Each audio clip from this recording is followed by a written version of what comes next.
4 menit.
Distinguished guests, the seminar is about to start. Please be ready.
Recording in progress.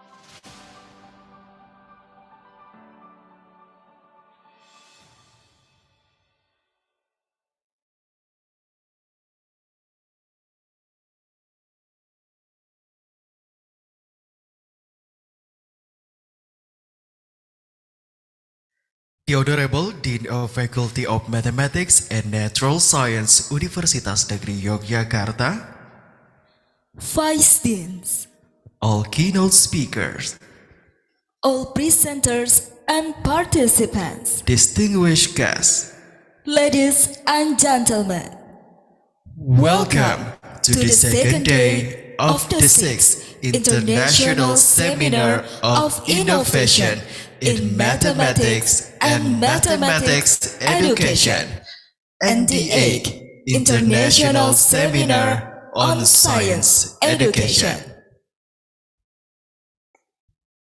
Thank you for being able to be here in the middle of your busy schedule, spending your weekend to attend this program. Let me announce today's agenda of this seminar. We have already begun with the parallel session, and now it is the time for preliminary session by keynote speaker. Ladies and gentlemen, please be silent and bow our heads for a moment to say a prayer. Let's say our prayer.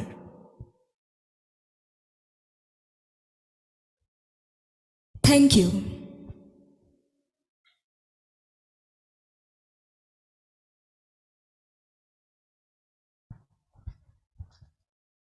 Distinguished guests, the first keynote speech will be given by Dr. Hartono from Department of Mathematics Education, Universitas Negeri Yogyakarta.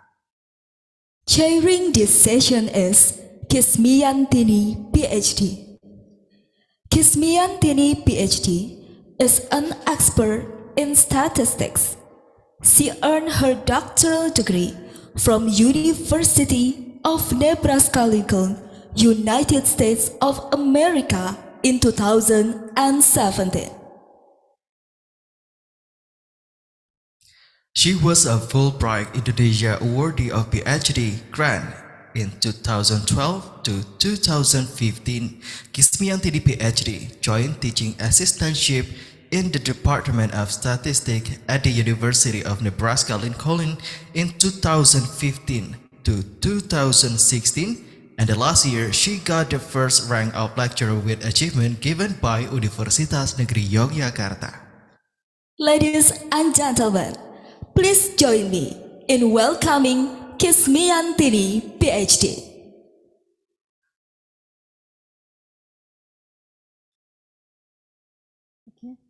Thank you. Good afternoon, everyone.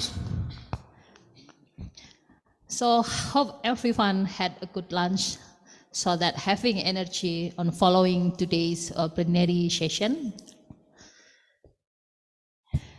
Honorable Dean of Faculty of Mathematics and Natural Sciences, Universitas Negeri Yogyakarta, Professor Dr. Ariswan MSI, Honorable Vice Deans, Chair of the International Joint Seminar, ISIMMED and ISSE, Dr. Sabar Nur Rahman, our speakers, distinguished participants, ladies and gentlemen.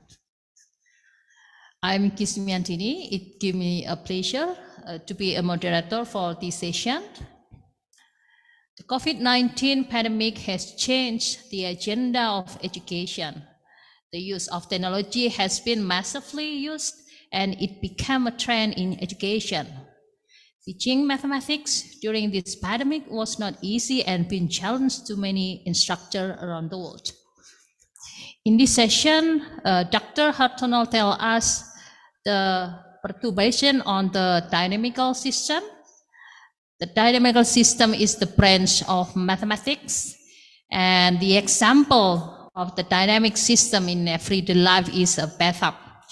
So, where water flows into the tub through a faucet and leaves the tub through a drain. In this case, the faucet and leaves tub through a drain.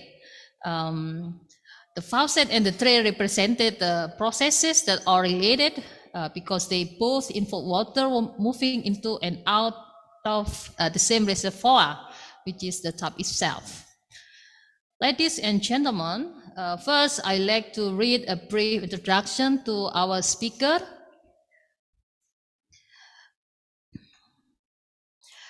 Dr. Hartono, he is an associate professor of mathematics at the Department of Mathematics Education, Universitas Negeri Yogyakarta. Dr. Hartono graduated with a bachelor degree in mathematics from Universitas Gadjah Mada in 1986, hold a Master of Science in Mathematics degree from Institut Teknologi Bandung in 1994, and a doctorate of mathematics degree from Delft University of Technology, the Netherlands in 2004. His expertise in applied mathematics, especially in dynamical system. He has been working on applied mathematics, especially in the dynamical system. So before the presentation begins, let me tell you how this session will run. So firstly, a speaker will present a material about 45 minutes. During the presentation, we welcome you all to write questions on chat. After that, we will have question and answer session for approximately 15 minutes. If you want to ask directly, please click raise hand button and we will give a time for you to talk directly to the speaker.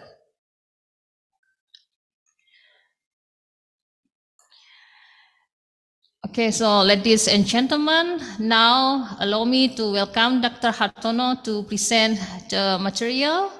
So Dr. Hartono, the time is yours.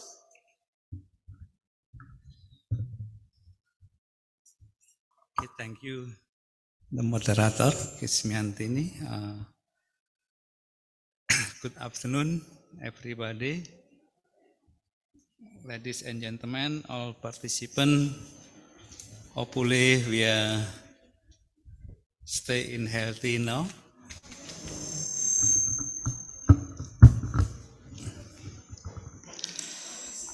Well, today I will present about maths. Yeah, so little bit different with the four keynote speaker people, because in ISIMMED-ISSE, this is the International Seminar Innovation Math and Math Education. So I will share my PowerPoint now.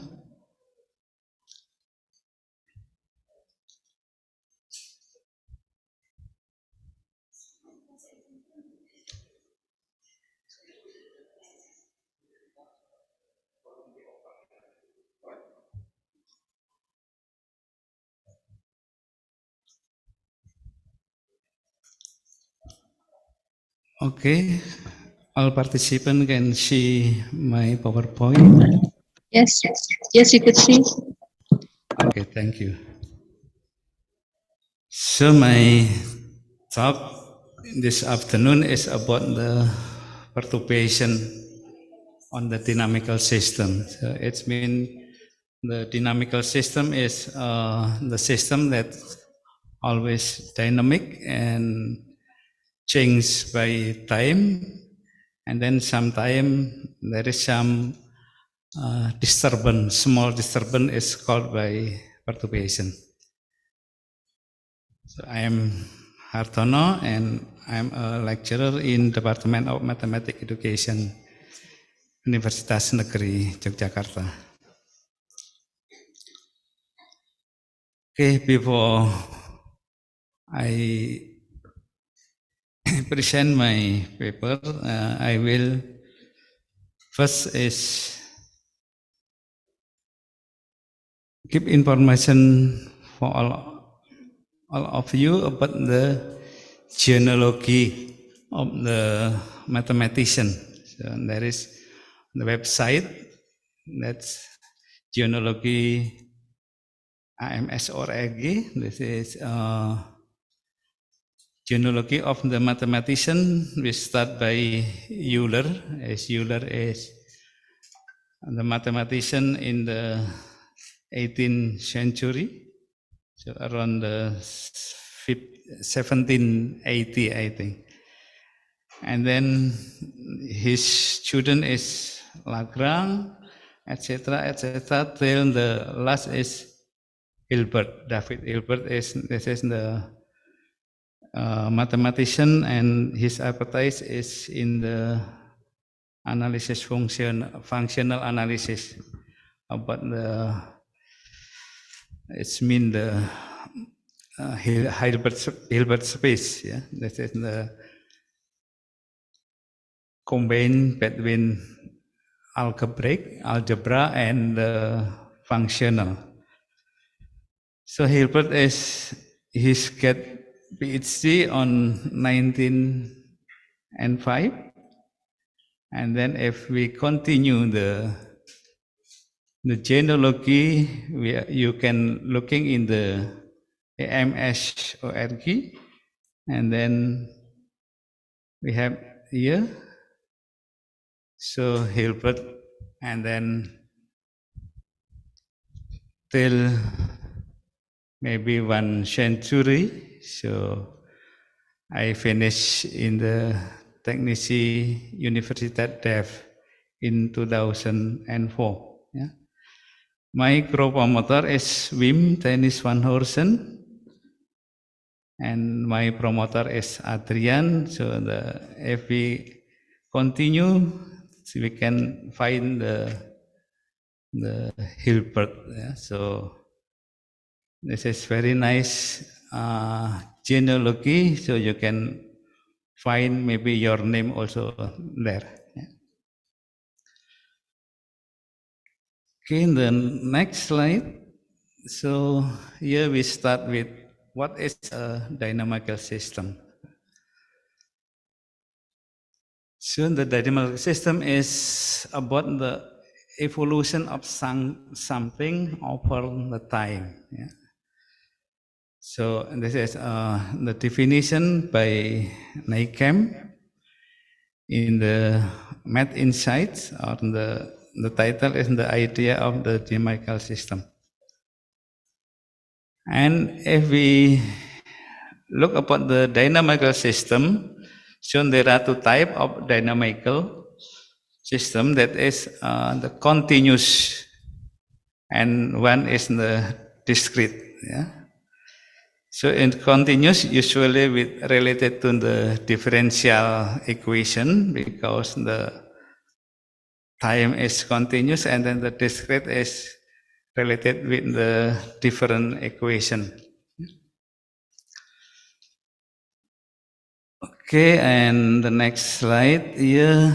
So for the continuous dynamical system, usually expressed in the first order differential equation in the derivative of x with respect to t or to time, that x is something, and then the derivative of x with respect to t is called by the speed of evolution, and f here, the function, is the rule of evolution. In this case, that the rule of evolution, or the f should be a smooth function. In this case, that we guarantee that the system have the solution. But sometimes the solution cannot be found by analytically. So we can do by numerically or the other method. So, and usually we start at the t equal to 0. This is the initial condition or initial value, and then we want to try to examination to see how the evolution works. Yeah? And if we look in the equation, that if the speed of evolution is equal to 0, so this is we have the point that have no evolution. So the point is fixed here, and this point is called by the equilibrium point. And then about this point, we can examine about the stability of this point. And also we have another special that also very nice, that is we have the limit cycle. It means the periodical evolution. So after the certain time, so the evolution is back again, and then we have called by the periodical evolution, or the trace become a limit cycle. This is the continuous one. So we have many problem in this continuous dynamical system, because almost everything that can be modeling in the first order differential equation. So if we have the something changed by time, so we can find the derivative of h. Yeah? So we have the undifferential equation. Now we have the discrete one. So the discrete is like because not continuum is like we have like it's mean natural numbers. Yeah. So we have also still have the role of the evolution here, and then defined by recursive form. Yeah. So in this equation, we can xn equal to function of the xn minus 1, and n is the natural numbers. So in this case, we have the sequence. So start by the point, special point or initial point, and then apply by function f, and then we have the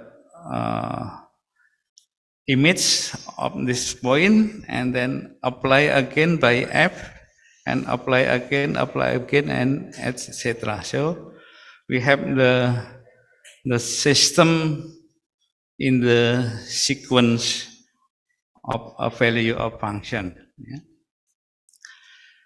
And this is also the special is when we have the f in the continuous dynamical system, we have equilibrium point. So in discrete system, we have this the fixed point. So it means does not change also when x bar is applied by f. So the image is also x bar. Yeah? And then if in the continuous dynamical system we have the limit cycle, so in the discrete dynamical system we had a periodic point. Yeah? So after n time we apply that point and then become equal to this point itself. Yeah?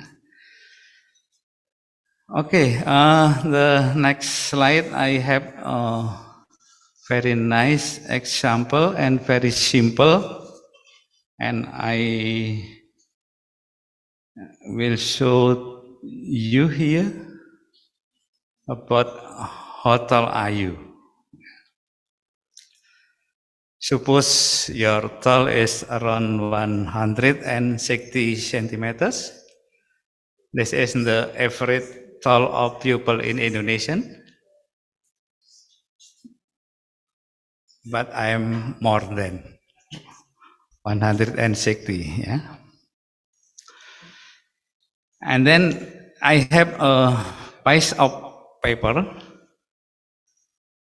So the problem here, or maybe I will replace not paper, but I will take my smallest pill here.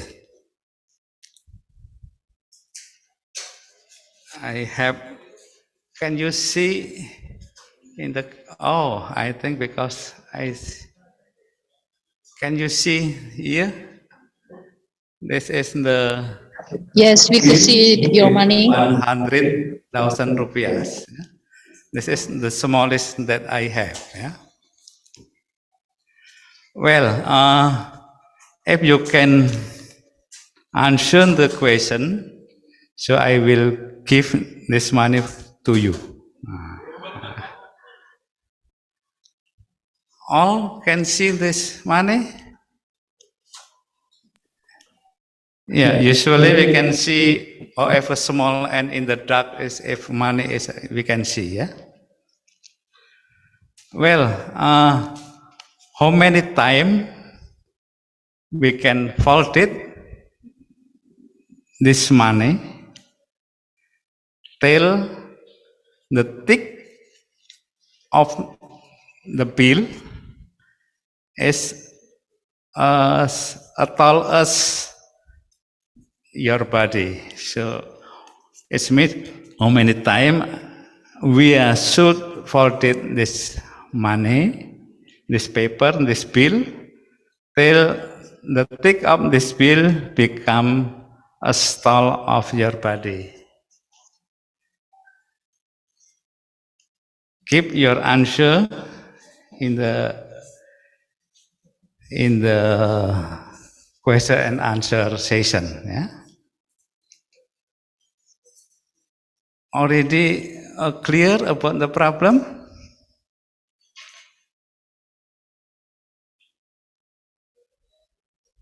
Okay, so how many times we should fold this bill till the teeth is equal to the tall of your body? So this is one example about the dynamical system in the discrete form. Yeah? Okay, please think about it, and then I will continue to the next slide. So now we start with about what is a perturbation. Yeah? So a perturbation in the Merriam-Webster dictionary, that is, first the definition is the action of the perturbings show the state of being perturbed. Yeah? So we have the make a disturbance, but a small disturbance. Yeah? And usually is connected by the motion of the celestial bodies like sun, earth, and moon. Yeah? So because the each of the celestial body is have the gravitational force, so each other is a pull each other, and then so when earth around the sun so become not really circle because it perturbed by moon. Yeah? So the orbit become not really circle. And then of course because this orbit, so there is a difference about the 1 day. One day, if usually we have the 24 hours, but in actually is almost 24 hours, only 30, and I think 59 point something. So and then this difference is cumulative, and then we have the 1 day more in February is called by in the leap years. In Indonesia called by tahun kabisat. Yeah? So the error is cumulative in almost one day in 4 years. When this is the perturbation, so we have a system, and then there is a perturbation here, so the system become a little bit change the dynamics. So in form of mathematics, we can write in the system with use the perturbation parameter is shown by epsilon here. Is usually epsilon is small. So when epsilon is equal to 0, we have the dynamical system called by the unperturbed system. So unperturbed system usually is a nice system, have the solution exact solution, etc. And then when we perturb by the small epsilon time of function g, is g also depend on t and the spatial. So the system become usually is non-linear system. Yeah? Then if we have the non-linear system, so there is exact method to find the solution. So usually we also cannot solve analytically. Yeah? So, but the statement is so small if we compare to the function f. Yeah, but how to how the effect of the system about the epsilon g. Yeah? So if we have the system like that and then we cannot solve analytically, so we will do by the approximation solution, or sometimes we are doing by the numerical solution. Yeah? There is some method of perturbation method. Perturbation method is mean how to find approximation solution as close as possible to the exact solution, and then for a long time. So this is the goal. The goal of the perturbation method is just find the approximation solution, because we cannot find exactly the solution of the perturb system. So we can use the unperturbed system, and then we try to find the error, or the solution by using the perturbation method will close to the exact solution when epsilon to become equal to 0, and for a long time. Yeah? This is the the goal of the perturbation method. Yeah. So in that point, if we have the unperturbed system, and then usually we cannot solve analytically, and then we can find the approximation solution by a perturbation method, and this is called by the perturbation theory. Now this is a simple example about the spring mesh model, but this is the ideal model. If we have the spring mass here, and then the initial condition when it's mean x0 equal 1, it's mean if this is the equilibrium position here, it's mean this is x equal to 0.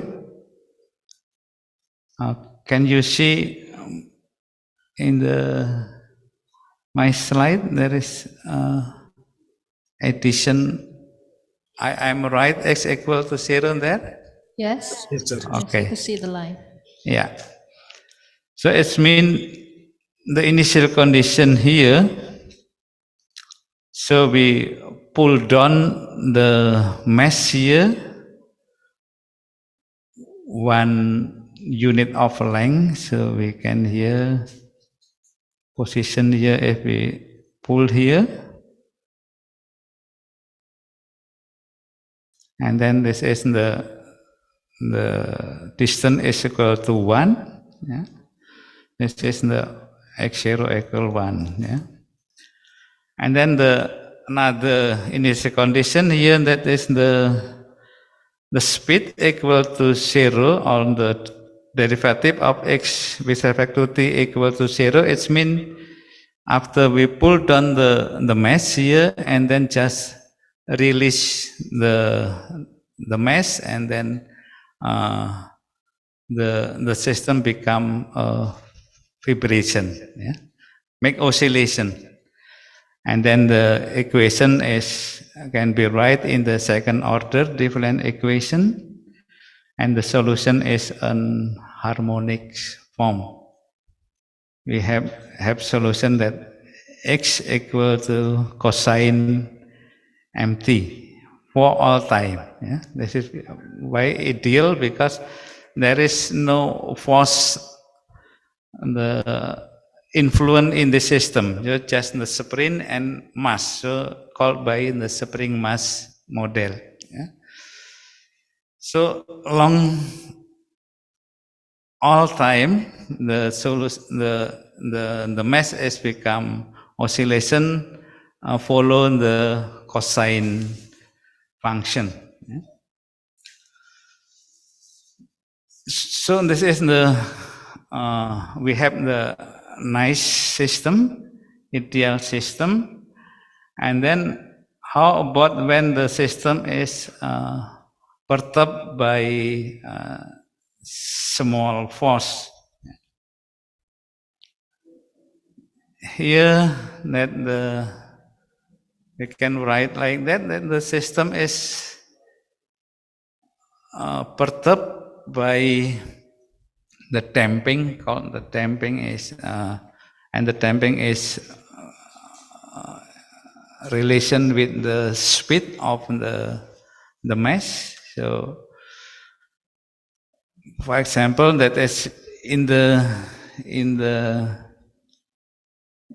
ideal model is the right side equal to 0, and then we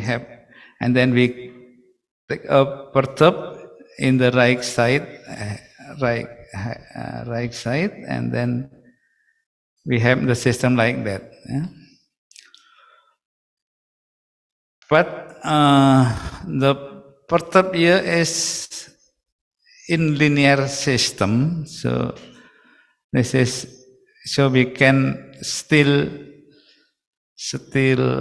have the exact solution of the system. Yeah? So if the same condition here, x 0, 1, and dx dt equal to 0, and then the solution become the amplitude is decrease with respect to time, yeah? Because this is exponential minus epsilon over 2 times t. So when t tends to infinity, and then the amplitude tends to 0. Yeah? And then of course we still have cosine form, because the mass is still oscillate. Yeah?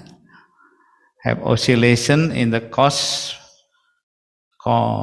model, but the amplitude is become decrease, and then become equal to 0, or it means in the long time that's the oscillation become stop. But in infinitely, yeah, this is sometimes we cannot. Infinitely is we cannot. It means what is infinity? Yeah, we cannot there. Just only approach there.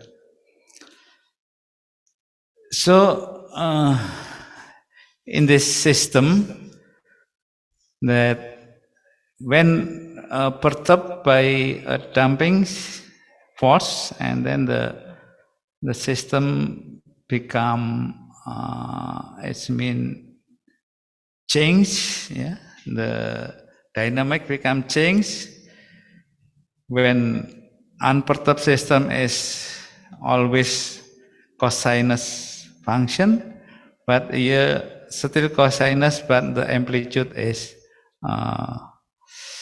become decrease. Well, of course, we can compare if we find the approximation solution. Yeah? We can use by averaging method. So I thought that we have many of perturbation method, and then one of this is averaging method. So and then we using the averaging method, and then the solution, approximation solution, is very close with the exact solution here. Yeah. So the amplitude is equal, and then just only the cosine is different, the phase. Here using the averaging is exactly m, the frequency, and then but when in damping we have the square root of n square minus epsilon square. So it's when epsilon is very small, and then this form is very close with m. Okay, so the differences between approximation solution and exact solution we have in this form, yeah, and very close a long time. But not all system we have, after we use the averaging method, the solution is still close for a long time. But in general, we have a theorem here that the approximation and the exact solution is the difference is in order epsilon. Yeah? It means it's still close in the time is, in the interval of time is t, epsilon time t less than c, or it means here t is less than to c over epsilon. Yeah? So then epsilon is small, and then the time scale is become longer. Yeah? This is if we are using the averaging method. Of course, we can use another method to find the approximation solution.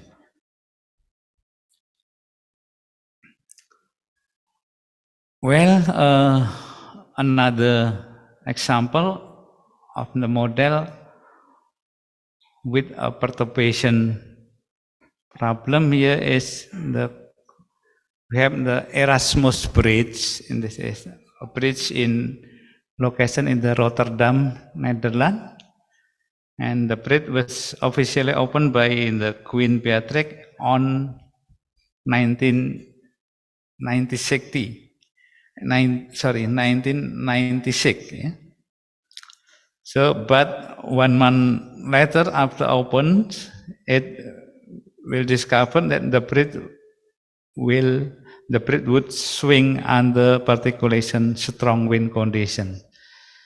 So when bridge with the cable there, if there is strong wind, and then become the bridge will swing or vibrate. So, of course, in point of view of technique, so just take the damping, it mean, and then the bridge becomes stable. But in point of view of mathematical model, so we can make the model of this problem. So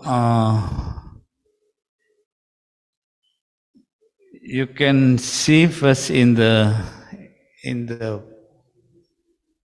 picture, the bridge is, there is many couple that's it's mean, how to say, climb in the bridge. Yeah? And then when rainy day, when we have rain, and then some water is follow the cable. So it means there is some rivulet water in the cable. So the cable become it's mean the cross section. The cross section of cable is become asymmetric. Yeah? It mean if we have a cable, and then there is water, full of water here. So if we cut this the cable, so the cross section become like that. So there is a water here. Yeah? Some water here. So small water. So this is the water is very small if we compare to the mesh of cable, but this is make the perturb the system, and then by wind flow, and then they become to vibrate the bridge. So sometimes the water is not smooth, but because wind, and then sometimes it's drop off, and then so the mesh of the system is become varies. Yeah? So this is the system can be called by mass varying system, and then because the cross section is not asymmetric, and then we have in the Bernoulli's rule that if asymmetric, and then we blow by the wind, and then because of the lift force, and then the cable can be moved to up or down, like the wing of the aeroplane. Yeah? So in the mathematical model, we mix this model because everything is oscillation or vibration can be related to the springs here. And then this is the rivulet water, the small rivulet water by M. And this is depend on T, because when sometime the water is drop out, and then when wind blow the system, and then the system become to the oscillate. Yeah. So this is why when the cable is blown by the strong wind, and then the bridge become oscillate. Yeah?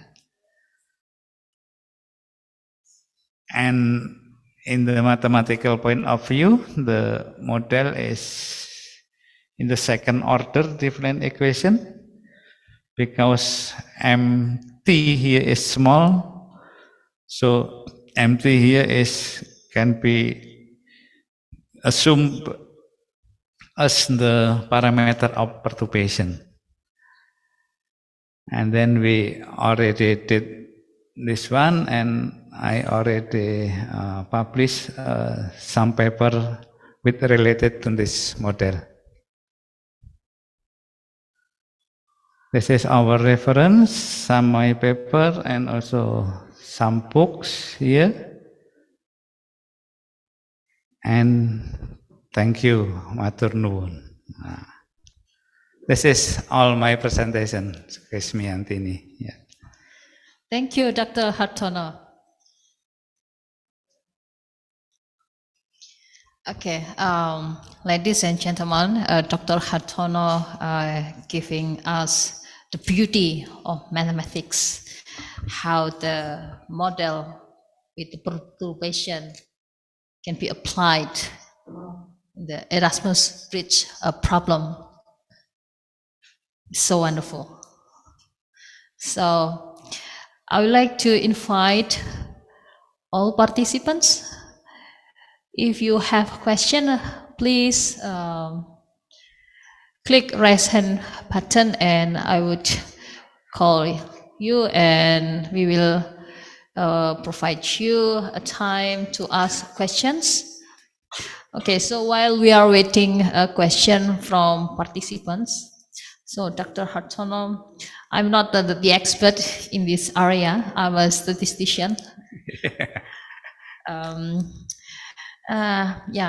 just wondering. In the beginning, you're talking about the continuous dynamical system and discrete dynamical system, where they have a different in terms of the equations. So probably you would give us for me and also for all the participants, probably differential equation and difference equations. What would be the main things, the difference between these? I mean, differential equation in the continuous dynamical system and difference equation in the discrete dynamical system. Okay, thank you, Kismantini. So, usually is why called by differential equation, because there is the derivative there. Yeah? There is of things. So because the time is assumed that it's a continuous, like if you have the water and then you cannot it means if you cross the water you always wet, yeah, because this is continuous. So so we have the variable is continuous and then we relate it to the derivative of something, yeah. So if we have the model, have the change continuously, so usually we can make model as a differential equation. But for difference equation is this is for when the variable is discrete. It means not continuous. Yeah? We have the step. So usually is using the current. It means recursive form. So the discrete can be replaced by the natural numbers. Yeah? So step 1, step 2, step 3, etc. So there is the derivative there, but only the difference of the two values. I think it is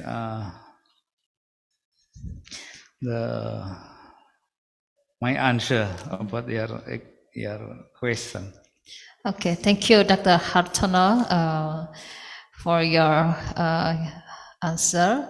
Hopefully, for audiences as well, for the participants, could understand more the differences between the dynamical system. Okay, we have. I still have 100,000 there. Yeah. Yes. Please wait. I'm waiting your answer.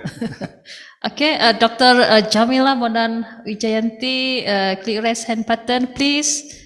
Would you like to give the questions? Yes, okay, thank you. Assalamualaikum warahmatullahi wabarakatuh. Waalaikumsalam warahmatullahi wabarakatuh. I have one question, serious question. Are there phenomena in education on the humanities that can be modeled as dynamic systems? Phenomena in education or the humanities? Thank you. Thank you, Dr. Jamila. Please, Dr. Hartono, would you like to give the answer? Okay, this is a very hard question. Usually in education there are some many factors there, and then the change of time, is not so fast, not so fast. So we cannot. It means we cannot using the differential equation to make the model of in education. That is my answer. So usually the differential equation is in the related to the technique, engineering, etc. Because the change of model can be fast and with respect with time, and then we can make the derivative of it. But in education, I think is very a lot of factor of this problem. But I don't know, and I also never seen the application of the differential equation in the education. Yeah, this is my answer. I think this is already answer your question, Mrs. Jamila. Yeah.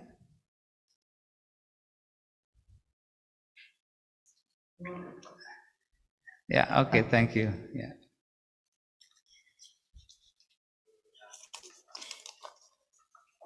Or maybe the committee will answer the question. We have questions in the chat box from Yeah. Prof. Isana.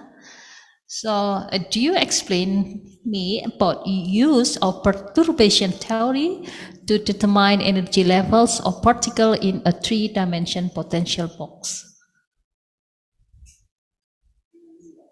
About the use of perturbation theory to determine energy of particle in the three-dimensional potential box. Okay, I try to answer, but I'm not sure what is the potential box here. But we just look the three dimension. Yeah, so if we have the three dimension here, so we can use the system of coordinate. We can use the Cartesian coordinate, or called by box coordinates, and then we have the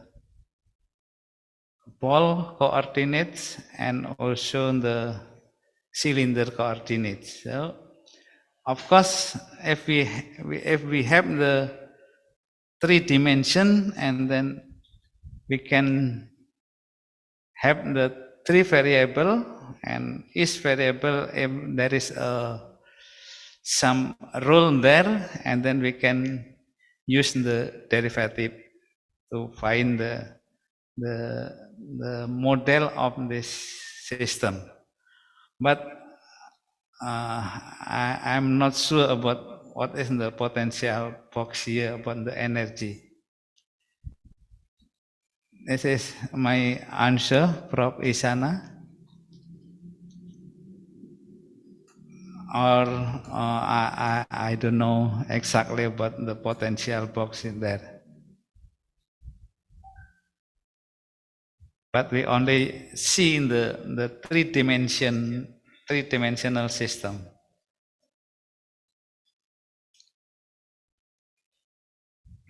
So, all right. So, Prof. Isana hopefully answer your questions. So, dear all participants, Dr. Horstono still have a question, and if you are lucky, you will get the money.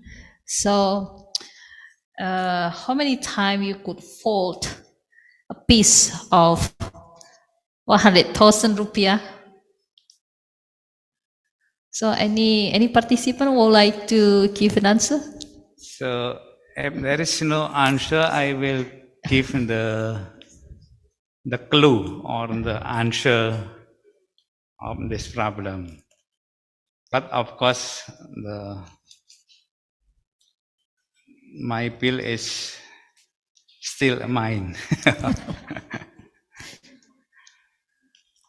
Okay, may I share the answer of this problem? So nobody want to get the There is no the bonus? answer in the question.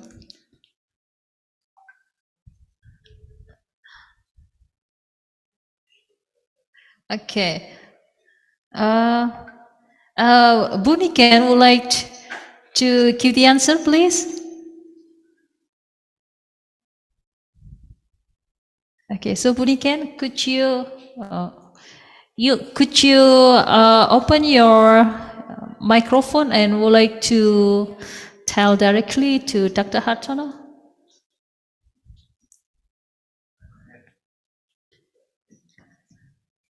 Okay, Dr. Mrs. Niken, type the answer in the chat box. If you like to tell directly to Dr. Hartono, would you like to open your microphone and tell us? Okay. Okay. So,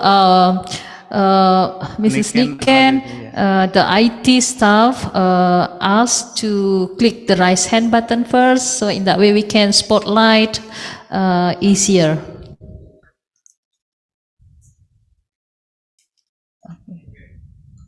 Niken Aceh, I think, will answer the question.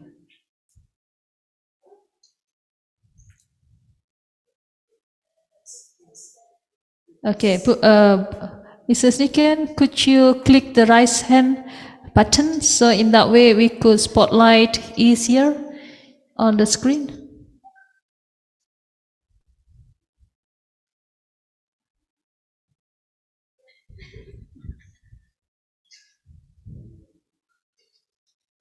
Yes, Niken is right here. I'm afraid I'm not. Oh, okay. Niken Aceh, can you? Yeah, we see Mrs. Niken click the raise hand button. So please, IT staff, could you help with that? Oh yeah, I think I'm done with it, with the problem. Ibu Kesmi, can you hear me? Yes, we could hear. Okay. Should I answer it? Yes, please. I don't think it will be the correct answer, but I just try. So I just use an ordinary procedure that we got in mathematics descript. So suppose that the thickness of the paper money is 0.663 millimeter. If we fold it once, then the height will be 2 times higher. Then if we do it repetitively, then we can get higher and higher. So I use Excel to calculate it, and I got after 12 times, then I got 135 millimeter, and then I added one more time folding time, and then I got 271 millimeter. So it will become larger than 160. So I think that it will need around 12 folding time. 40 times? 12 times. Yeah, if we use the thickness is 0.663. If we use another thickness, then maybe it will give different answer. Yes, of course, yeah. Yeah. So, of course, the answer is depend on the thickness of the paper. Yeah. And if you look in the Google, that's the thickness of the bill with 100,000 is only 0.1 millimeters. So it's mean if we have the 100th bill, so we have the 1 centimeters. If we compose the 100th bill, so only 1 centimeters. Yeah. So because the system is just the doubling, yeah, we start with 1 and then we fold it become 2 and then fold it again become 4 and then fold it again become 8 and then 16, etc. And the pattern is become 2 power n. It means n is the time of we are folding the bill. Yeah. So if we have 2 power 10, yeah, 2 power 10 is 1024. Or maybe may I can share my to kiss me? Yes, yes, you could share. Okay, I will share the.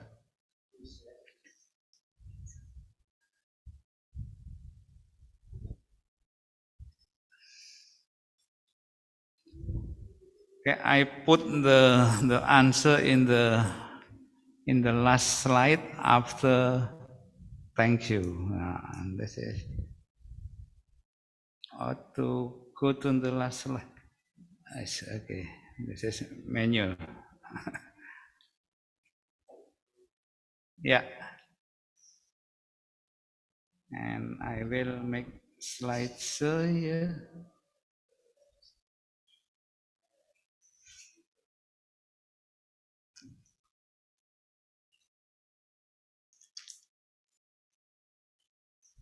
Okay, so of course, first we should assume the thickness of the paper or the thickness of the bill. Yeah? So if we have 20, not 20, but 14, yeah, 14 time to fold it, and then we have 2 power 14, and then equal to 2 power 10 times 2 power 4. And then 2 power 10 is 1024 is around 1000, and then time the thickness of the bill is 0.1 millimeters. So if we have the 1000 paces, we have the 10 centimeters.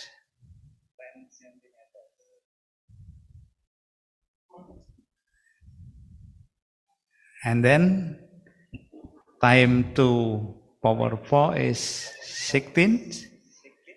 16 times 10 centimeters, we have around 160 centimeters. Okay, I think your answer is correct, Niken, that always depend on the thickness of the bill.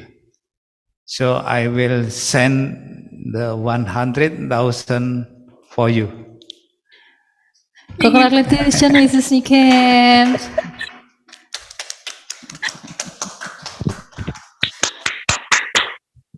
Do we still have a time? We still have one question, or it is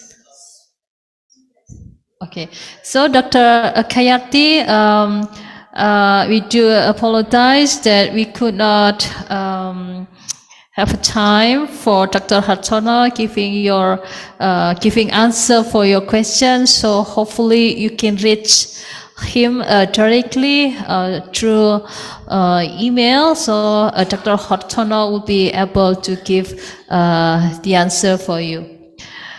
Okay, so ladies and gentlemen, we have finally come to the end of the first keynote plenary session in the day 2 of the International Joint Seminar of ISIMMED and ISSE. Before I close this session, I would like to give applause to Dr. Hartono, and also for dear all participants. Would you like to give applause to him using the button? Okay, thank you.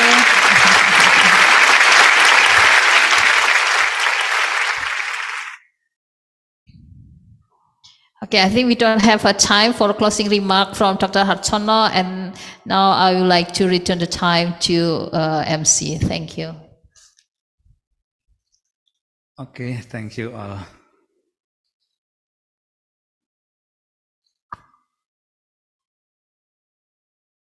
Thank you very much, Dr. Hartono and Kismiantini PhD, for the insightful presentation and discussion.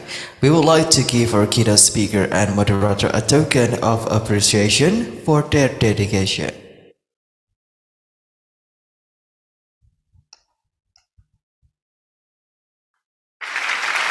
First, it is dedicated to Dr. Hartono as the keynote speaker.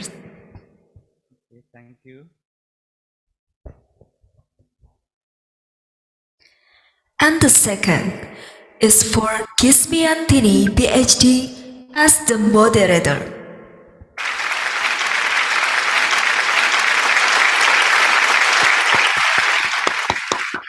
Thank you very much.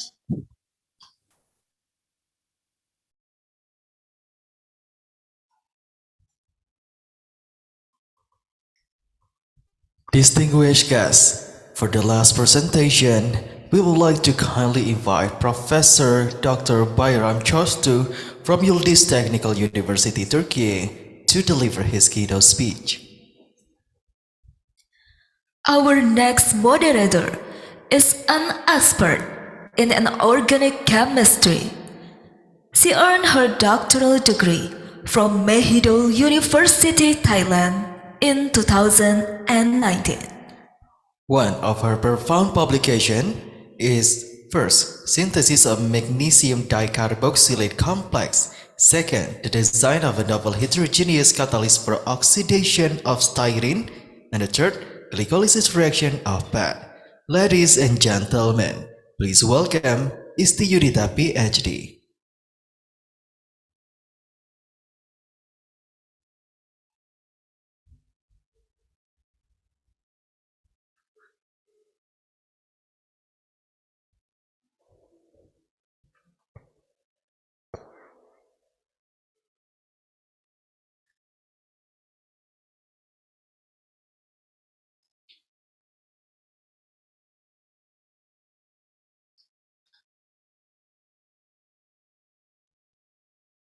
Okay.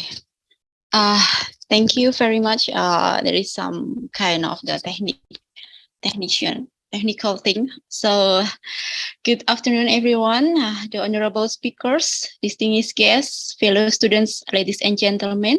Could you hear my voice clearly? Yeah. Okay.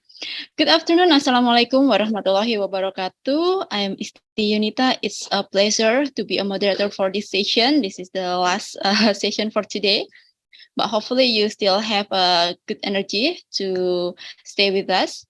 So first of all, I would like to welcome you all to the second day of the International Joint Seminar 6 ISIMMED and the 8 ISSE, with the theme is the new thought, research, and practice of mathematics and science education in the post-pandemic era, conducted by the Faculty of Mathematics and Natural Sciences, Universitas Negeri Yogyakarta, Indonesia.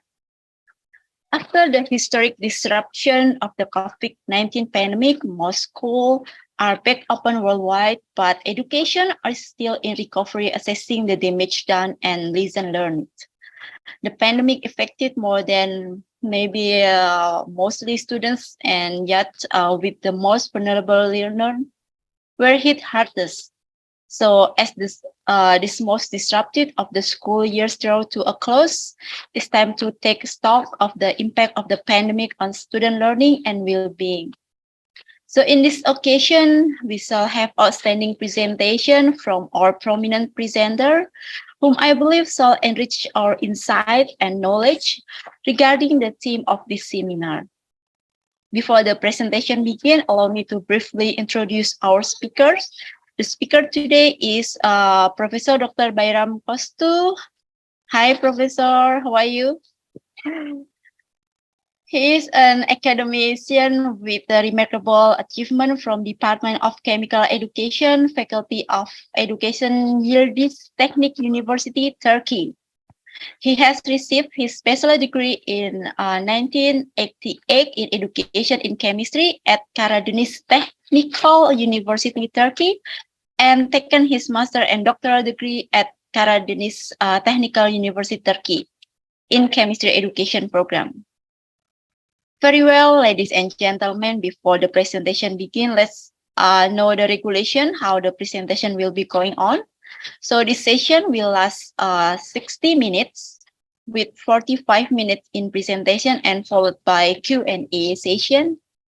If you have any questions, please write down in the chat room during the presentation or maybe raise your hand directly. Without further ado, I would like to welcome our presenter. He will deliver a presentation entitled Flipped Learning in Science Education. What is the effect on student achievement? Please welcome Professor Dr. Bayram Kostu. The floor is yours. Thank you. Hello, everyone. Let's start the presentation. Okay. Do you hear me? Yes, clearly. Perfect. I would like to share a screen. Okay.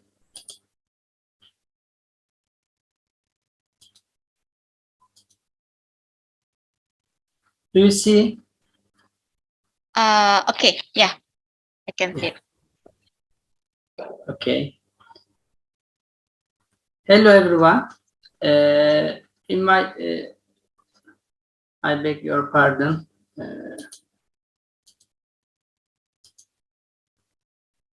Okay, do you see?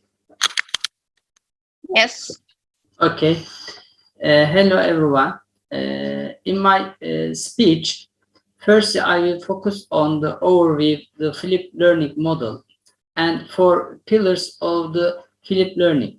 Secondly, a meta-analysis method is used to see effect of the flipped learning model applied in science courses in elementary school on students' achievement. Lastly, according to meta-analysis findings, I will discuss the result on the 6 null hypothesis. Let's start. Why do we seek alternative to traditional teaching model? There are many reasons for this, because traditional teaching model includes many deficiencies in it. Although the traditional learning model is widely used, there are some limitations, such as learning takes place in teacher-centered instruction. The student is not involved in any way in the process of instruction. As a result, for the learning process to be completed permanently and effectively, the students must participate and engage more actively. Classroom where a teacher is sole source of knowledge have been replaced by innovative classroom where the teacher and student work together to create new information. In these new classrooms, it has become imperative to redesign learning and teaching environments in order to incorporate educational technology and to make learning more effective and more long-lasting in the classroom. Technological advancement change our paradigms for teaching and learning, especially after the COVID pandemic. Every field has been impacted by a technological advancement, including education. The ever-changing nature of technology has necessitated the development of new paradigms for teaching and learning. Arguing that the best method for students' learning is not the traditional teaching method. Many researchers stated that students are outside the classroom when they need the teacher help the most, and they have to do the challenging task outside of the classroom. Various in-class applications are available for different grade levels and different application areas, and various technological tools are used in this application. According to educational technology studies, you see. As a result of this education technology, a variety of the different learning approaches have begun to be used. Blended learning is just one of these methods. You see the blended learning, about blended learning, you see the figure on your screen. According to research, there are a wide variety of classification for blended learning as seen in the figure. You see, Straker and Horns 2012 classification is in the figure. In the rotational model, you see, rotational model, the students makes transition between different learning environments within the scope of a course or subject, either according to a program or according to the direction of the teacher. These learning environments can include face-to-face and group work as well as project assignment, but at least one of them must be an online environment. In the flipped learning model, the advantages of face-to-face education and technology-enriched online learning environments are best combined. Flipped learning is a model of blended learning that involves either technology to influence the learning in a classroom. Thus, a teacher can have more time to interact with students instead of lecturing. Therefore, there is an opportunity to provide more personal feedback and assistance to students. And in addition to receiving feedback from their peers about the activities that they are performing and what they don't yet understand. According to Flipped Learning Network 2014, the flipped learning model is a student-centered approach in which teaching method is shifted from group area to individual area, allowing the group area to become more dynamic and interactive under the guidance of the teacher, and transforming the students into an active learning in the learning environment in which high-level thinking skills are used. You see the four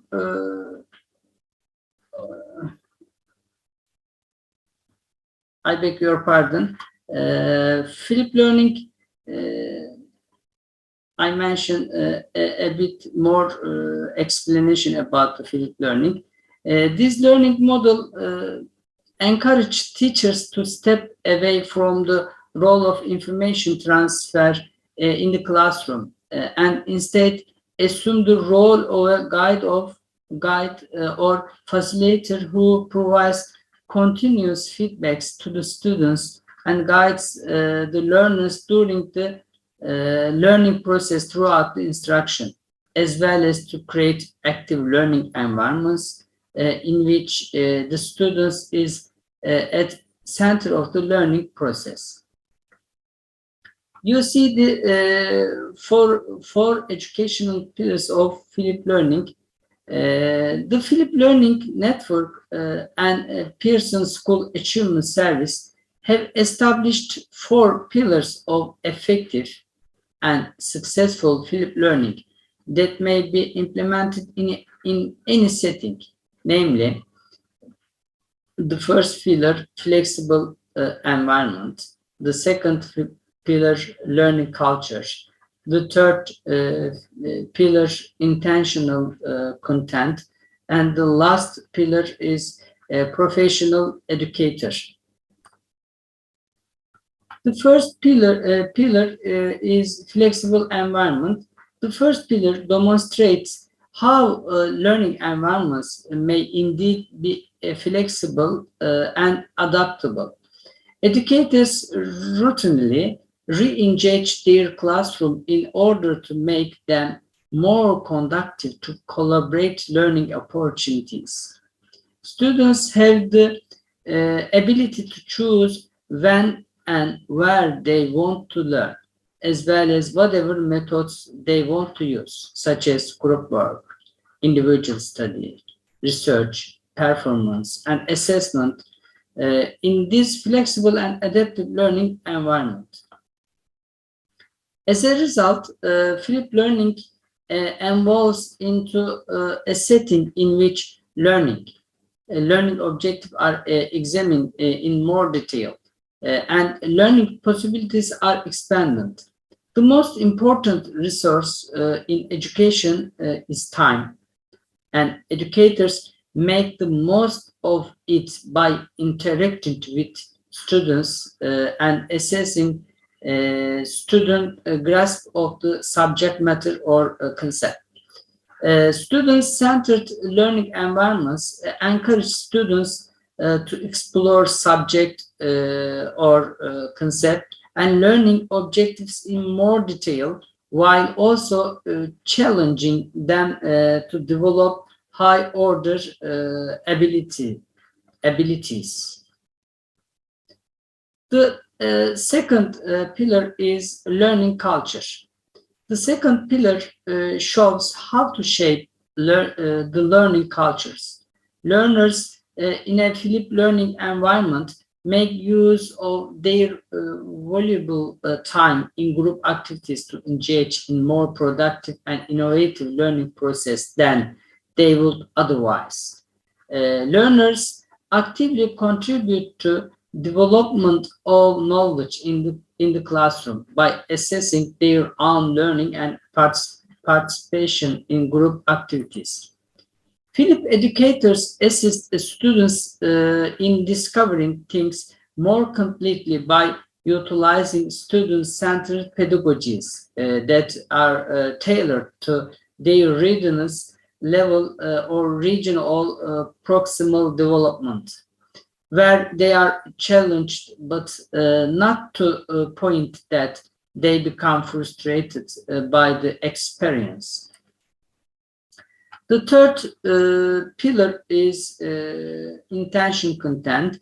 It defines the instructional decision that must be made by instructor in order for them to be implemented. Those considerations include what subject should be taught by video, and what materials students should be allowed to examine on their own, among other things. Based on the findings of latest studies, Philip educators utilize intentional content to make use of available classroom time with the intention of utilizing a variety of methods of instruction, including peer instruction, active learning strategies, problem-based learning, or Socratic methods as appropriate for their students' grade level and actual content. it seems unlikely that much will be accomplished if they continue to educate in a teacher-centered way. The last pillar of the Philip learning is professional educators. It may well be most essential since it reflects to the importance of the function of educators in Philip learning, despite the fact that their job is less outwardly apparent in the traditional classroom. To effectively flip the instruction, educators must choose when and how to change direct instruction from a full group of students to single learning. They must be aware of the techniques that will allow them to spend the most time with kids in the classroom or students. Teachers that use a flipped classroom are continually monitoring, evaluating, and providing feedbacks to their students. As previously stated, the presence of an educator who can effectively monitor and guide the learning process can make it possible to implement flipped learning. This is especially true for the preparation and arrangement of content, as well as creation of a learning environment. In order to see effective Philip learning model, as said earlier, on students' achievement, a meta-analysis was conducted with my students. The meta-analysis technique, which is one of the systematical content analysis methodologies, was employed. Meta-analysis is a statistical approach for gathering together studies undertaken by various researchers at multiple places and periods on a specific issue. Using the right statistical procedure or for collecting the information gathered from the studies. Meta-analysis is convenient or useful for reaching more certain judgments and drawing conclusions when individual primary research yield a contradictory result. By using the meta-analysis technique, the researcher can obtain more confident insights compared to results obtained from individual studies. As a result, the researcher can argue for efficiency of the particular teaching technique using arguments from several papers that have been gathered for meta-analysis.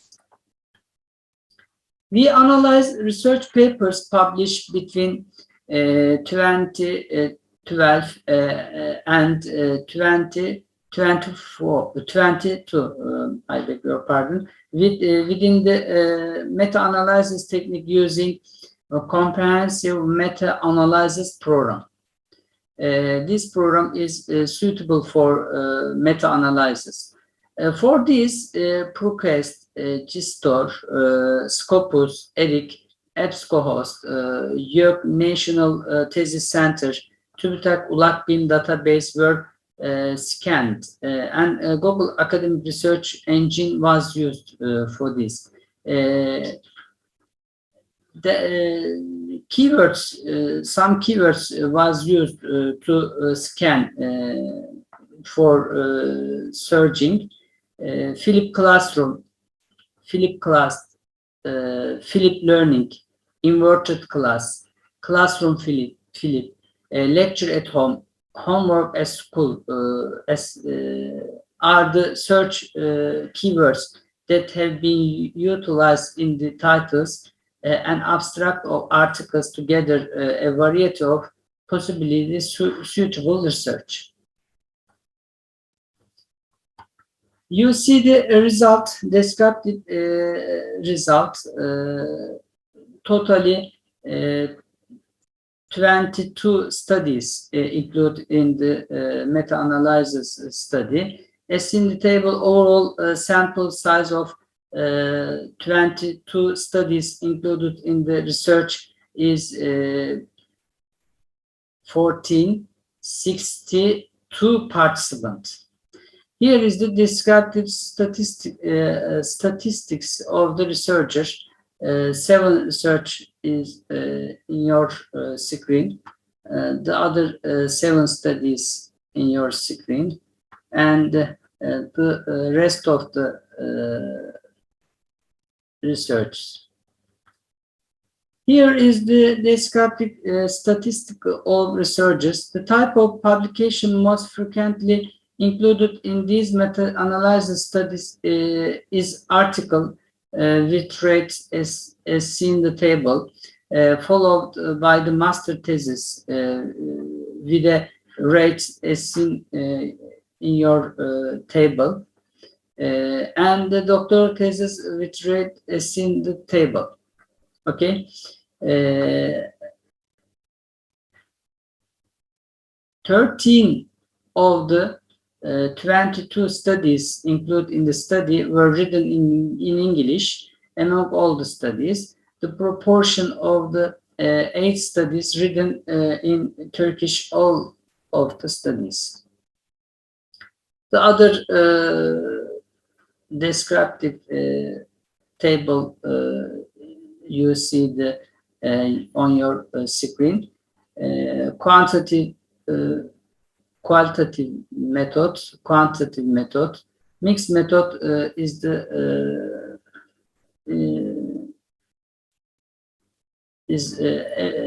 very low, very low.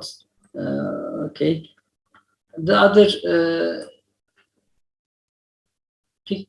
other table, practitioner type, academic teacher, teacher candidate, not mentioned. Practitioner study field, science, information technology, or not mentioned.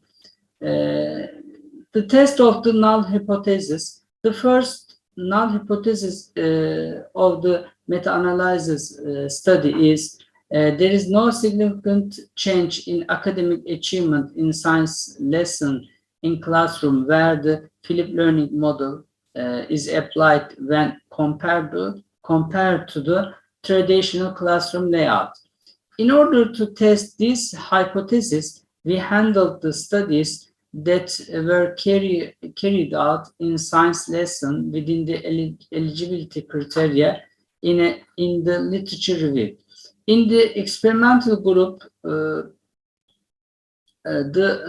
flipped learning model, and in the control group, the studies that preserve the traditional classroom order. The hypothesis is denied according to analysis of the results. A flipped learning model has influence on the academic achievement in science lessons indeed. It has degree of moderate effect. Effect size is 0.735. You see the forest plot. The forest plot shows the effect size in detail as it is calculated in the fixed effect and random effect model of the studies include. The meta-analysis is given above the figure. The figure shows the confidence interval and effect size of each of the studies included in meta-analysis program. Each horizontal line and a square in this graph represent a work together. Square shapes represent the individual effect size of the studies, and horizontal lines passing through each square show the confidence interval of the study. The longer the horizontal line means, the wider the confidence interval. Arrows in the chart indicate confidence intervals that do not fit in the chart. The diamond shape at the bottom of the figure in the last line of graph shows the effect size of the selected model. In the graph, the effect size of both models are indicated. For the 22 studies that didn't cross the line, the difference between the experimental and control groups was statistically significant. Looking at this graph, it is seen that overall effect size is in favor of experimental group in the fixed effect and random effects model. In order to see this effect more clearly, the scale was adjusted between -2 and 2 in the meta-analysis program. This scale made the effect size appear more clearly. The result of p-value was calculated as 0.001, and since the p-value is less than 0.05, it can be stated that the studies are heterogeneous. In other words, heterogeneity test performance was significant. In the model selection section of meta-analysis, diverse research with significant value prefers the random effects model. You see the heterogeneity finding, while the p-value is commonly utilized in statistical result, the q-value is commonly employed in meta-analysis. The q-value is calculated using the Cochran q significant test is generally more accurate than the p-value. According to its Cochran q significant test, the result of p-value was calculated as 0.001.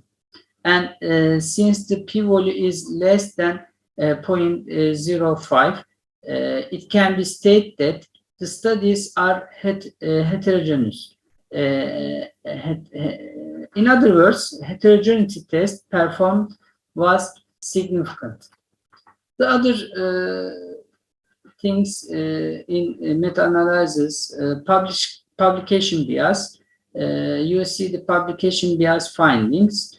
It is advised to investigate whether there is publication bias in the studies included in the meta-analysis at the beginning of the procedure. There are several methods for testing publication bias. The funnel plot is the most widely utilized approach in publishing bias analysis. You see the funnel plot.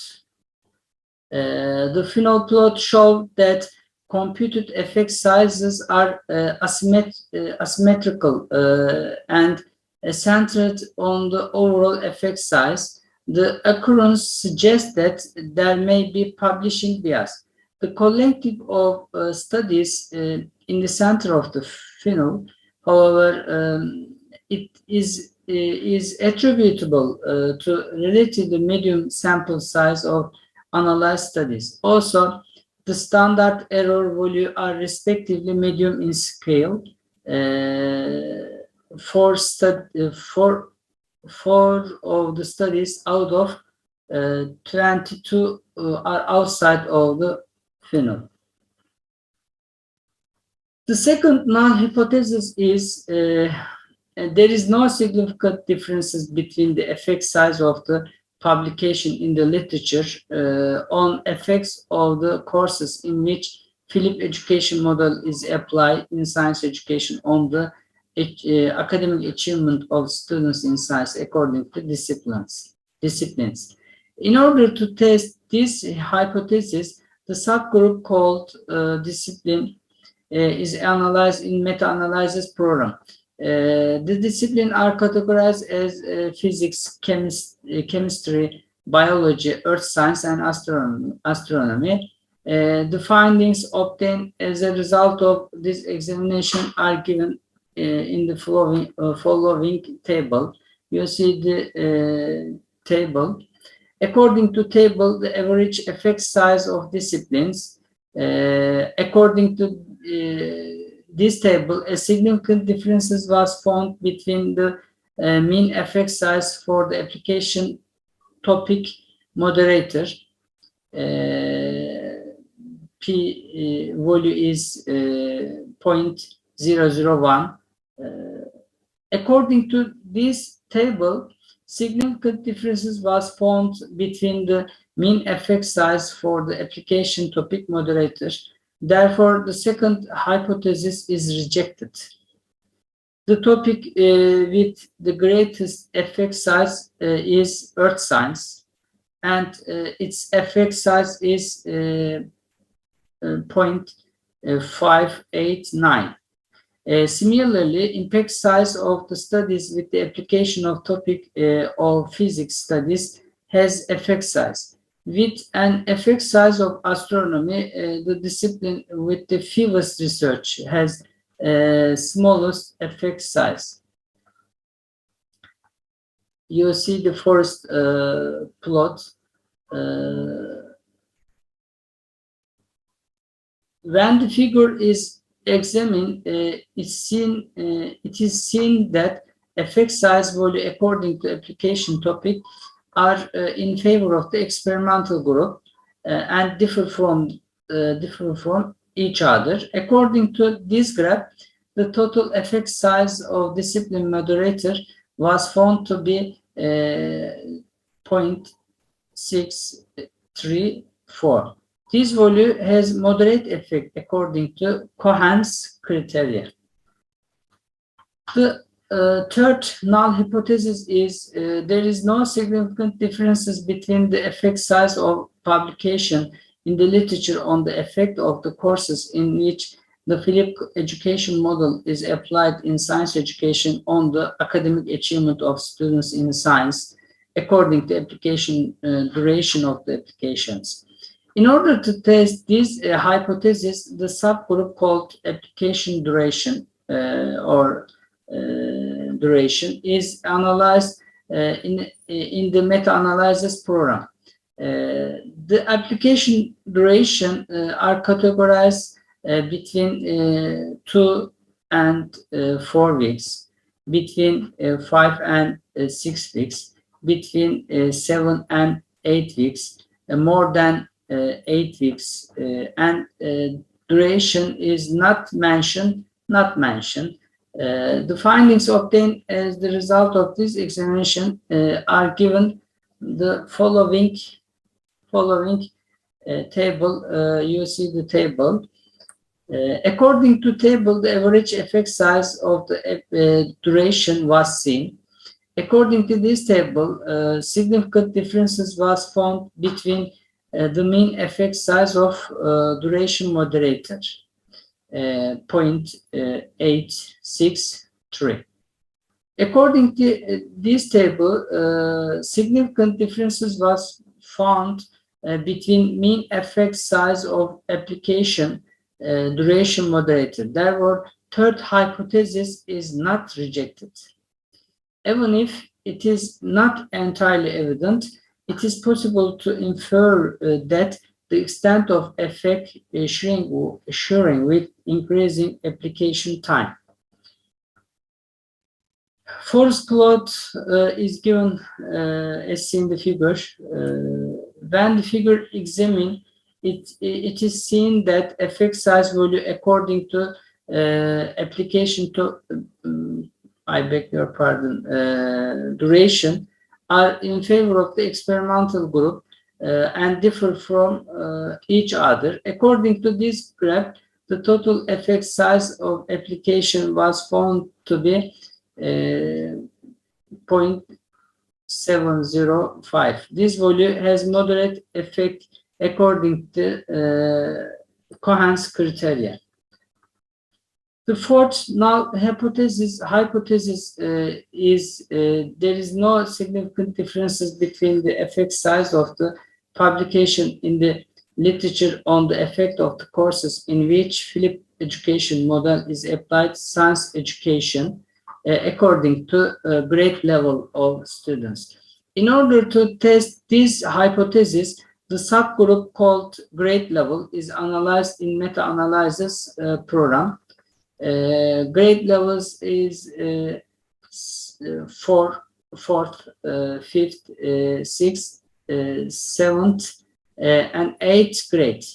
Then it is found out that there is no fifth grade level applied in studies, so this category is eliminated. The findings obtained as the result of this examination given the table you see on your screen. According to table, average effect size of the application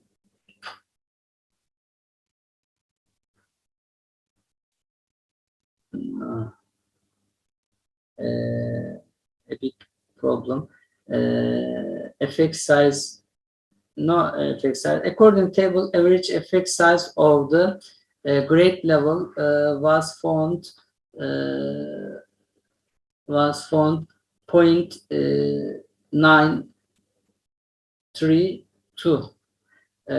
According to this table, significant differences was found between the grade level moderator. Therefore, 4 hypothesis is not rejected. Students in grade 6 had largest effect size, which was assessed to be at the same time 7 studies each from the 7th and 8th grade students were reached as the most studies. Forest plot according to random effects of grade levels moderator is given the figure. When the figure is examined, it is seen that effect size values according to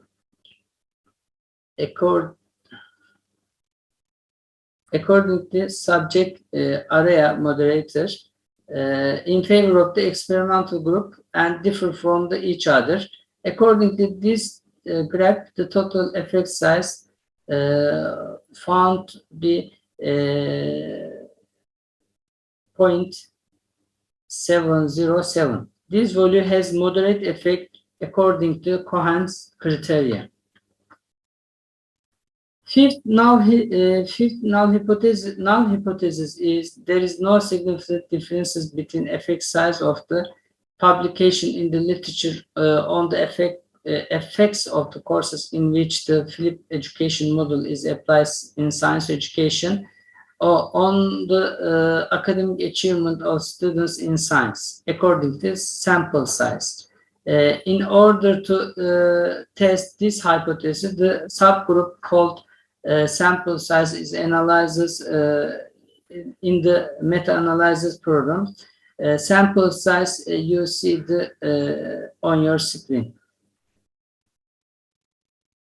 The result is seen in the table. According to this table, a significant difference was found between the mean effect size of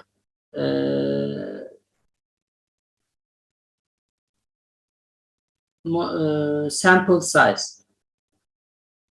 Okay. According to this table, significant differences was found between mean effect size for the sample size moderator. Therefore, the fifth null hypothesis is rejected. We observed that the effect size values decrease with the increase in the number of participants, especially after the sample size of 80. It can be said that it is inversely proportional according to findings of these theses. Sample sizes indeed implies the learning environment during the class hour and it also gives the idea about the classroom environment while applying a Philips learning model in the classroom. The increase in the number of the learners may appear as a handicap in the Philips learning model, which considers the creation of active learning environment as a natural result. Forest plot, according to random effects model of sample size, moderator is given to in the figure.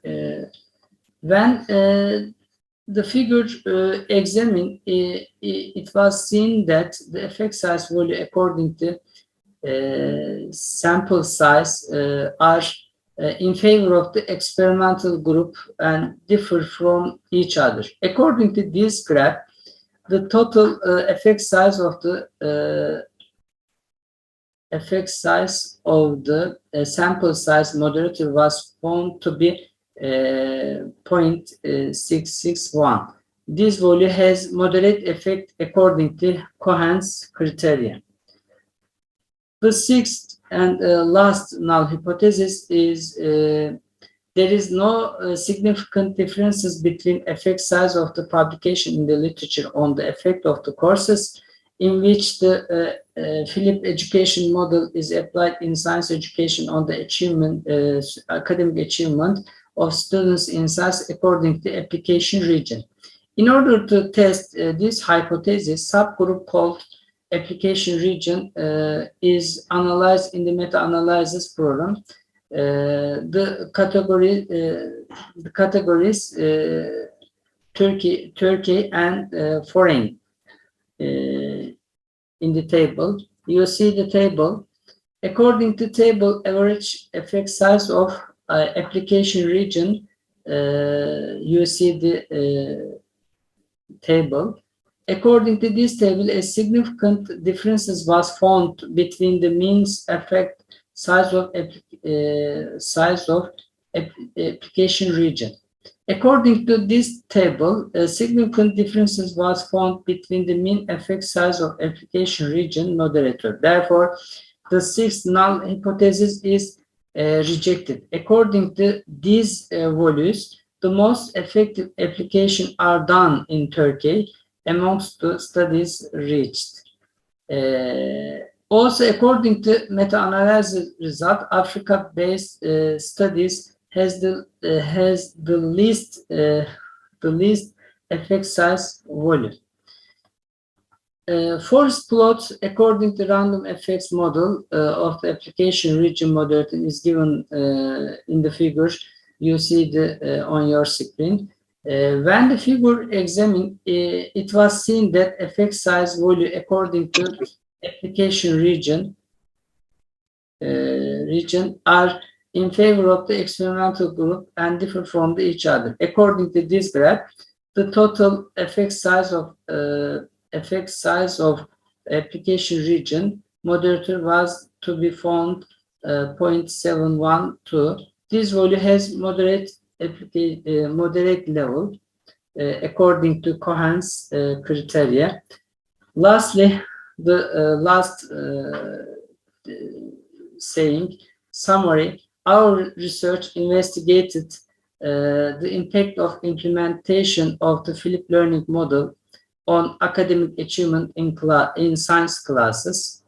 As a result of the studies, meta-analysis showed that the application of the Philips learning model in science lesson had a moderate effect on academic achievement of the students compared to traditional teaching model or techniques.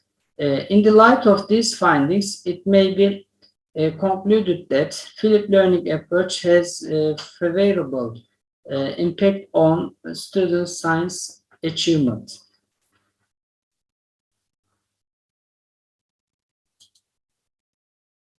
Yes, I finished my presentation. Okay, Thank you, Professor. That is nice knowledge for us. So maybe I will remind our participant to maybe if you have any question, please write down in the chat room or please raise your hand to give the direct question to Professor Bayram.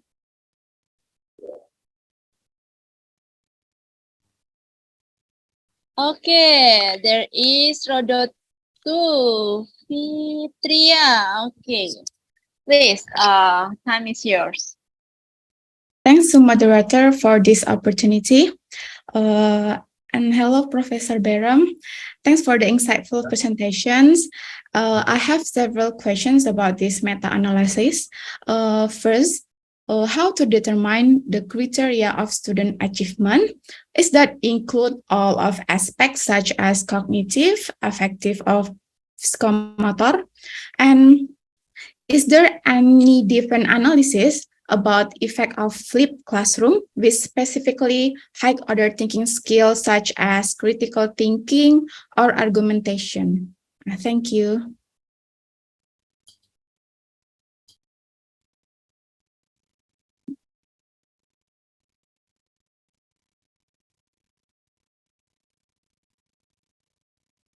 Is that my questions clear, ma'am?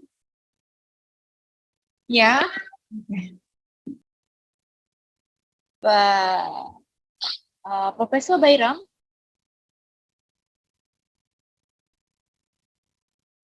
Oh, I think he got some technical issue. Maybe we will waiting for 5 minutes. Is it okay?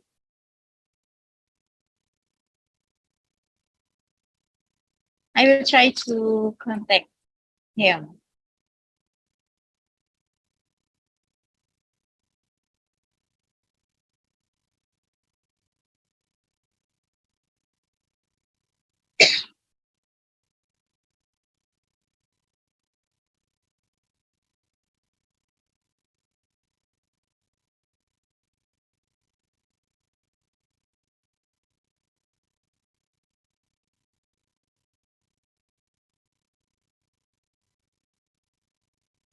Okay, so Professor Bayram will join with us for a few seconds. So please wait for him.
So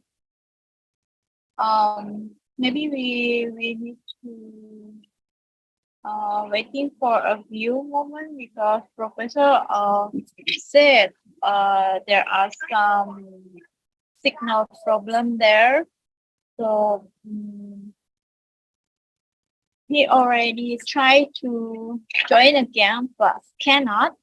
So maybe if any participant, any of you have the questions, please write down in the chat room.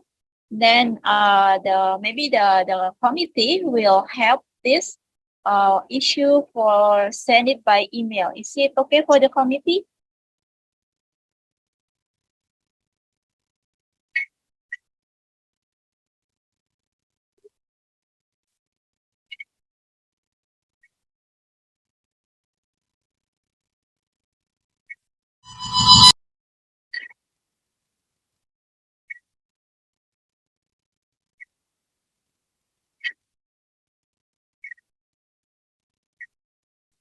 And Professor Byron said he feels so sorry about this problem. So maybe one of the committee will answer my question.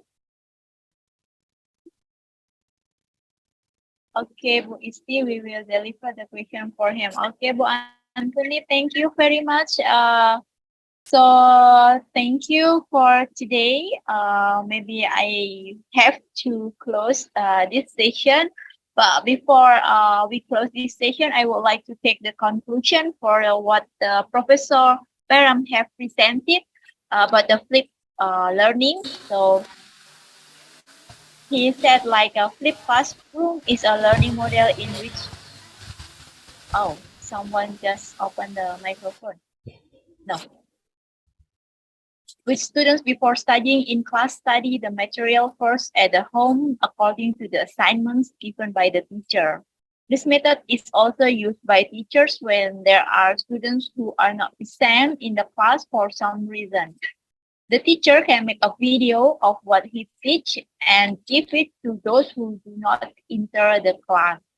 And the teacher, before discussing the material to be taught, give assignment to the student first to study the material in the learning media.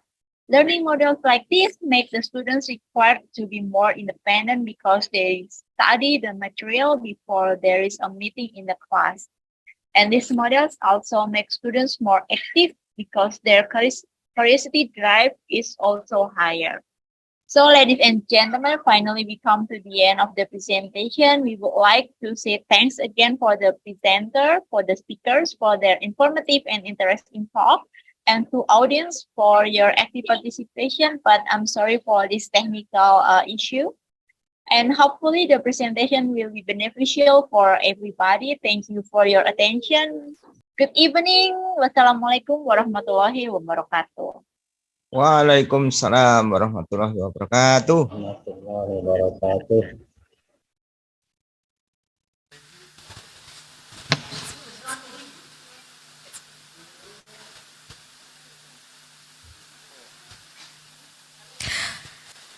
Thank you very much, Professor Dr. Bairam Chostu and Isti Yunita, PhD, for the enlightening speech. We would like to extend our gratitude by giving our keynote speaker and moderator a token of appreciation. First, it is dedicated to Professor Dr. Bairam Chostu as the keynote speaker.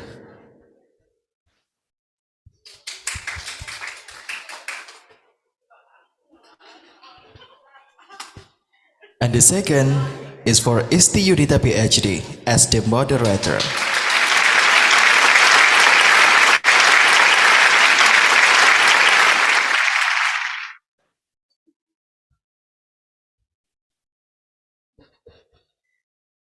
Before moving to the last agenda of the seminar, we would like to present to you a dance performance by the student of Faculty of Languages and Art, Universitas Negeri Yogyakarta.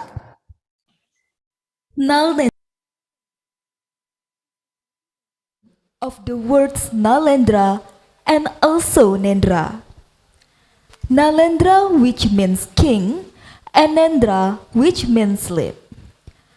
This dance work depicts a Javanese puppet character, namely Punokawan Petruk.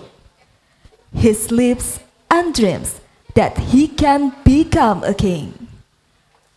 The country he leads is very safe and prosperous.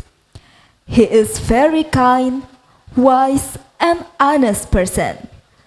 The struggle of Petruk gets the result.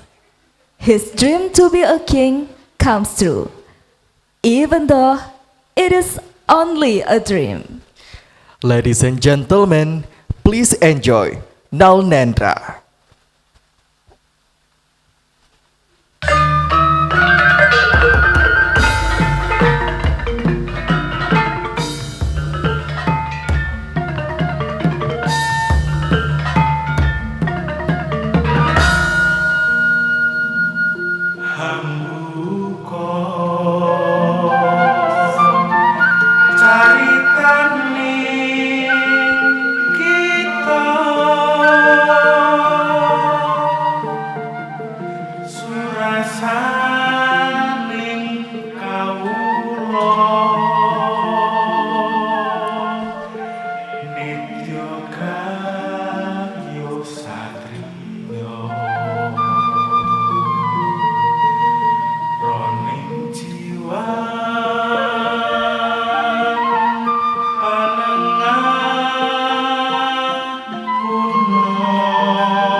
Petro kantong bolong, madeg ratu tanpa bohong.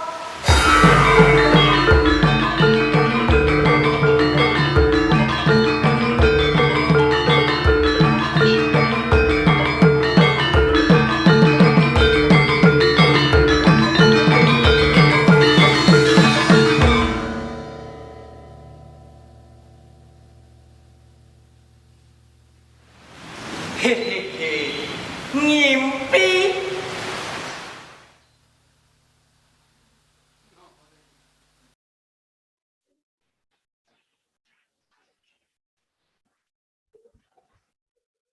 Ladies and gentlemen, we would like to announce the awards for the best presenters of this seminar.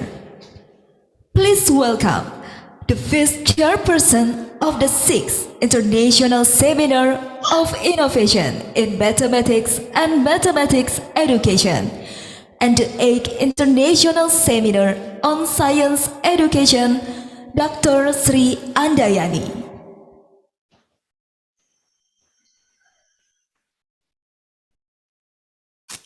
Assalamualaikum warahmatullahi wabarakatuh. Good afternoon, dear all presenter and participant.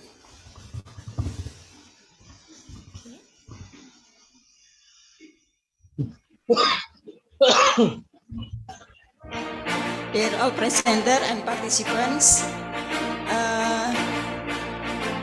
I'm pleased to announce the winner of the Best Presenter Award in the International Joint Seminar, the 6th International Seminar of Innovation in Mathematics and Mathematics Education, and the 8th International Seminar of Science Education.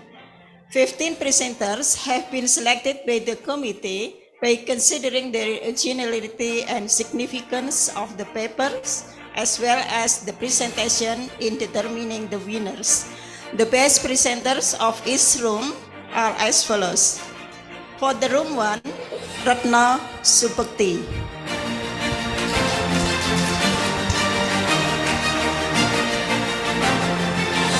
And the room 2, Wahyu Hartono. The room 3, Vanessa Dina.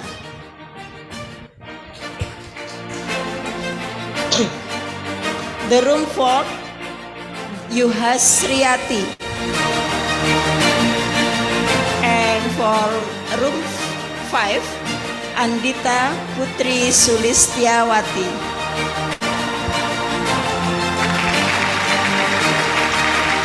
Room 6, Teduh Wulandari Masud. The room 7, Aditya Pramudya Sunandar.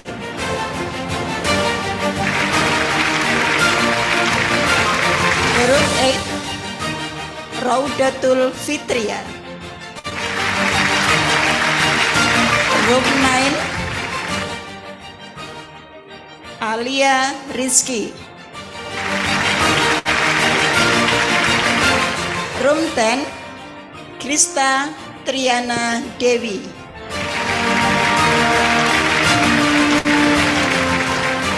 Room 11, Ifatul Hasana.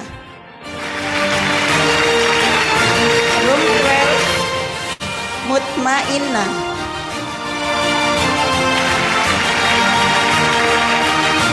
Room 13, Rosa Safirotun Nabila.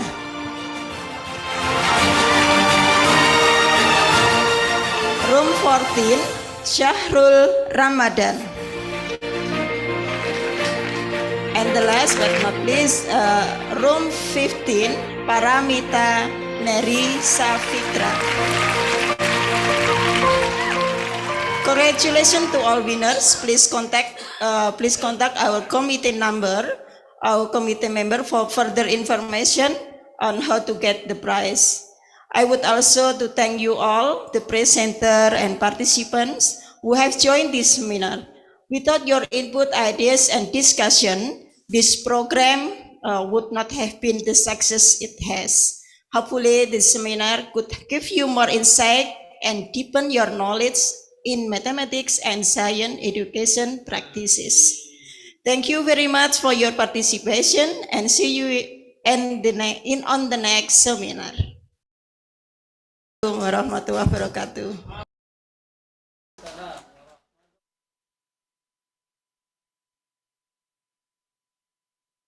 Distinguished bring us to the end of the seminar. We do hope this virtual seminar give you different knowledge and insight about thought and practice of mathematics and science education in the post-pandemic era. Thank you very much for your attention and participation. See you on the next ISIMMED and ISSE.